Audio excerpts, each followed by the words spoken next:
Vamos, Carao brothers, this is your boy JTLive. Welcome back to another episode of South Stand Signings, the series. Of course, we go through everything happening around Leeds United, and we have a little talk about it. And boy, I completely stumbled over my words there. I muttered them, I tripped all over them. And one thing Leeds look to be doing near the end of this transfer window is stumbling over the line, potentially tripping over and ruining the whole transfer window, some people are saying.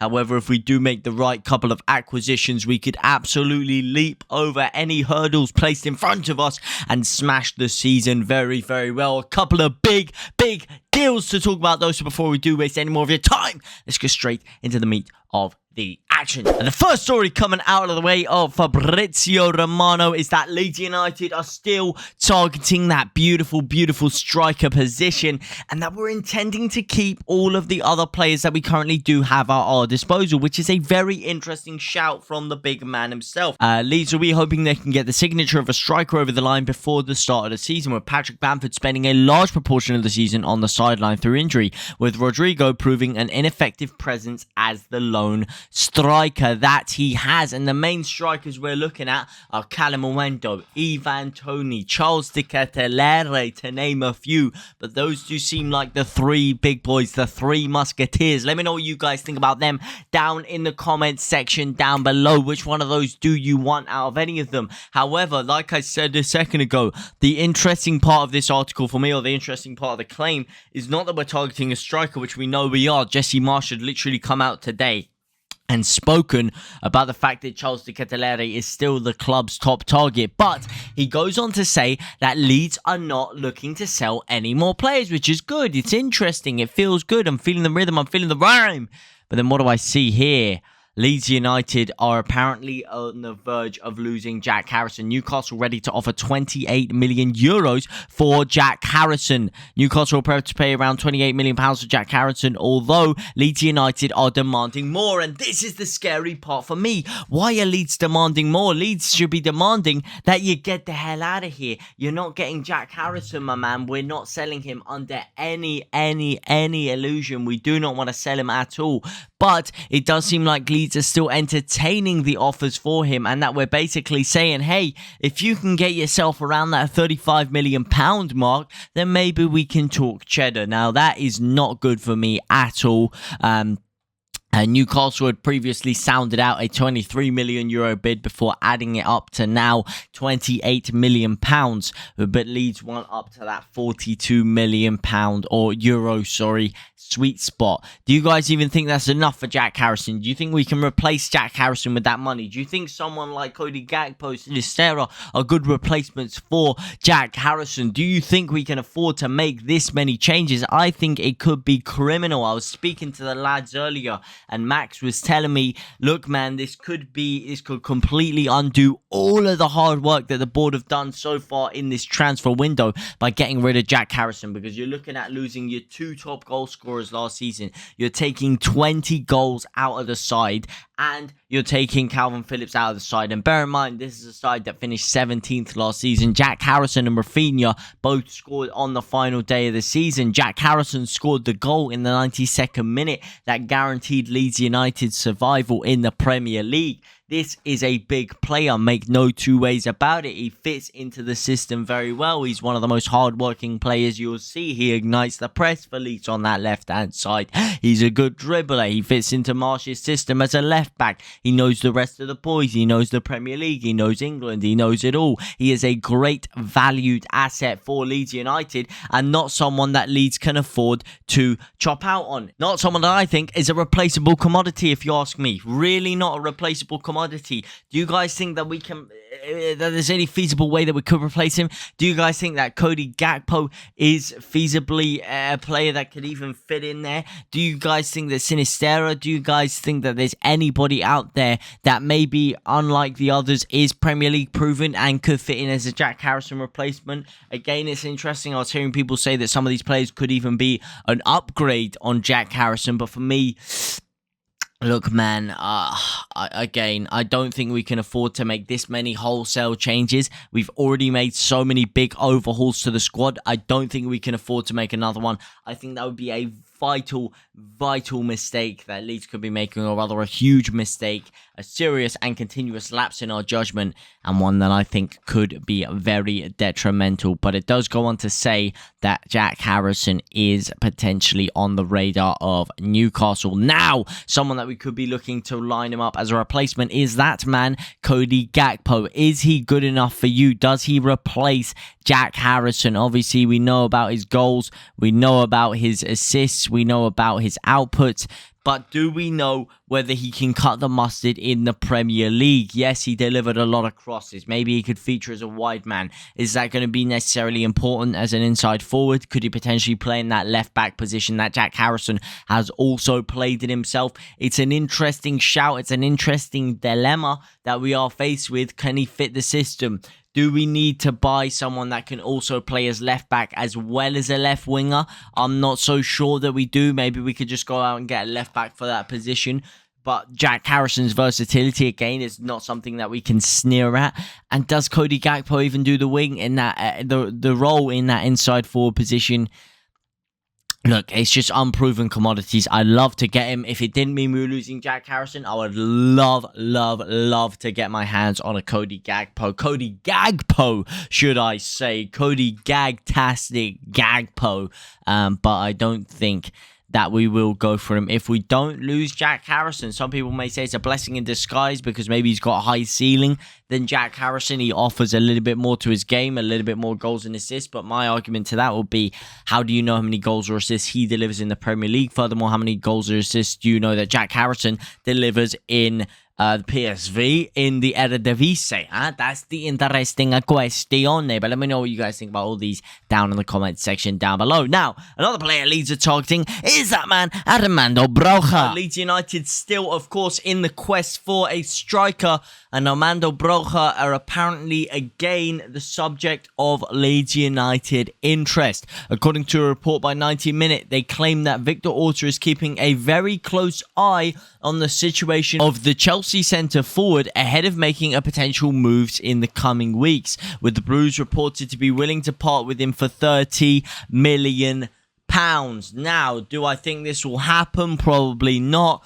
Do I think this is just a mild case of paper talk? Yes, I do. However, it is interesting that Leeds are starting to look at some more Premier League proven talents as we do look towards getting a striker. Obviously, with it looking like our potential move for Charles de Ketelaere may be off the cards, it does seem like Leeds are looking at more Premier League proven talent, especially with the likes of Ivan Toney and Armando Broja, especially if we are to replace someone like Jack Harrison with a Cody Gakpo who doesn't have that Premier League proven experience. It's an interesting kind of switch we've been making up.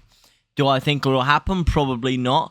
But it's a shout nonetheless. Would you guys be happy with it? Or would you not? Would you still rather go for a Calamuendo, etc.? Let me know down in the comment section down below. But something you guys have been letting me know about recently is your desire for a left back. And the big left back that Leeds United have been linked with is that man, LAYVIN Kurzawa. Victor Orta has apparently been offered LAYVIN Kurzawa from Paris Saint-Germain. Leeds have been offered the chance to bring in LAYVIN Kurzawa to Ellen Road this summer. That's according to a report by Media Foot Marseille via Sport Witness, who claimed that Paris Saint-Germain making the left-back surplus to requirements at the Parc des Princes.